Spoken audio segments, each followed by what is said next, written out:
Alright, what the fuck's your bull? Mark's on to see 5 numbers after the name of little Super Mario Brothers, Super Mario World, 3D World, Super Mario Brothers 3D World, Super Mario Brothers 3D, 3D World, 3D World.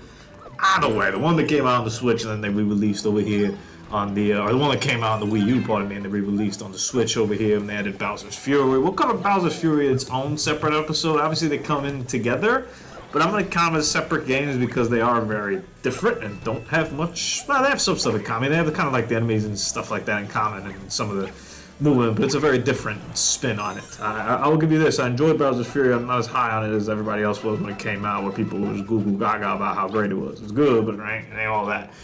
Either way, and there's also a small thing, whatever, blah, blah, blah. But Super Mario 3 World, I played this a little bit on the Wii U, very, very little bit. I don't have a Wii U, so a buddy of mine came over and brought his. We played for like a little bit, and I enjoyed it. I thought it was good. I've beaten the whole game. I've pretty much gotten everything except like 2 or 3 of the champions thing. I don't know, whatever that like stupid hard stage you have to be where everybody is. I've got everything except for those. I honestly have to sit down and just one day stomach and do it. But yeah, it's a really good game. I prefer still the 2D Marios over this style for sure, and I prefer like an Odyssey, like the 3D Marios over this style. So in terms of whether you're giving me like a Super Mario Brothers 3 or whether you're giving me a Super Mario 64, I would still take both of those Mario styles ahead of this one. But there's no knock because this is still like a pretty fun game overall.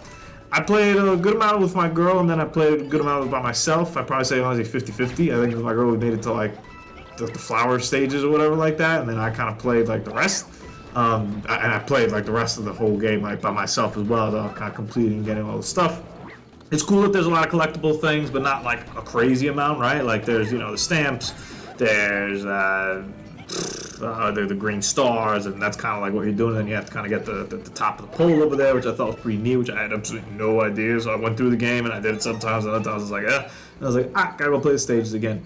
Having to play them as every character to get their stamp, a little bit too much. I did it, like I said, except for that last stage that I'm on.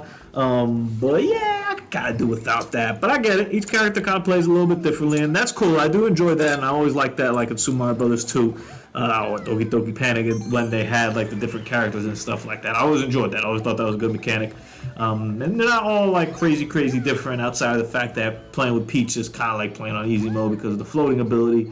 And then Rosalina gets like an attack, which she will knock a little bit later. Spoilers on that. Luigi goes higher. You know, your basic kind of stuff over here that you have with some of these characters. And it does add to some replay value, but overall, like when you have to play these stages over and over. I mean, at the bare minimum, I guess you have to play them like 5 times, right? Well, I guess you could also play with somebody else who's playing as the other character, and I believe that counts. So, you know, it depends how it is. But in terms of what you're getting for this game, I think it's worth still like the $60 if you didn't play the Wii U version. If you play the Wii U version, I would not get this game. I wouldn't really. I mean, unless you're really that enamored with Bowser's Fury, and that kind of stinks that like Bowser's Fury can't be purchased separately for Wii U owners. I mean, Nintendo's kind of just dicked over Wii U owners left and right? It's like, yeah, I know you had it, but like now you can buy it again for the Switch though, full price, because the individual upgrades and all that is.